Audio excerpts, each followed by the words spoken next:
So you may be wondering why I've asked you here today.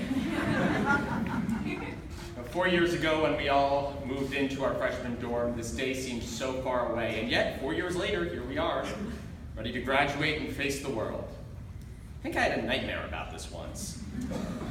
You know, when I thought about what to say in this speech, all the usual graduation themes came to mind: act with passion, follow your dreams. But the more I thought about it, the more I realized that this particular group of people didn't need to hear it. I mean, you're all some of the most ambitious, driven people out there with dreams from going to med school to running for Congress. I don't need to tell you to follow your dreams, you just do it. When we think about our lives after graduation, we think about the big things, our dreams, our wedding day, the day we buy our first house, and it's good to think about those things. But most days are not that. Most days are going to be normal, and that's the transition we have to reckon with. Because in college, a normal day is pretty awesome. I don't know about you all, but my favorite memories at Marquette were the stuff that I did every day, all the time. Just conversations with my roommates, eating meals at Schrader, taking random walks to the lake. And this weird thing happens after college. We lose touch with the people that we made those special everyday memories with. We ask, what will I do today? And too often respond, well, what did I do yesterday? The sense of warmth and vivaciousness that animated 4 years gets sanded down by the passage of time.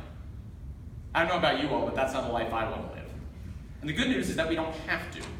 We can choose to get more out of our average Tuesday if we just value it the way it ought to be valued. A couple weeks ago, I was talking to our men's lacrosse coach here, Joe Amplo, about how he deals with the day-to-day grind of coaching, and he said something very interesting. He said that one of his keys was to treat happiness as the input, not the output. He said that so many coaches think that if they win a certain amount or achieve a certain goal, that's when they'll be happy. It's no different than how we think that the next job or the next move is the one that will make us feel fulfilled. And as a result, we spend 99% of our time just pining for that 1% special days. Joy should not come solely as the result of events or on the precondition of achievement. Joy is something that should be in our lives every day and shared with those closest to us. One of the ways I found to share it with those closest to me is over the past couple of weeks, I would sit down at my desk every day and I'd write at least 2 letters to people who I felt had impacted my time at Marquette. Not emails, not texts, letters, the things with envelopes and all. And as I did this, I discovered 2 things.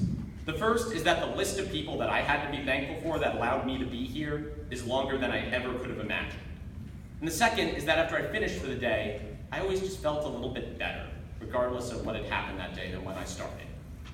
We rarely, if ever, take the time to sit down and earnestly count up all the positive things and people that have come into our lives.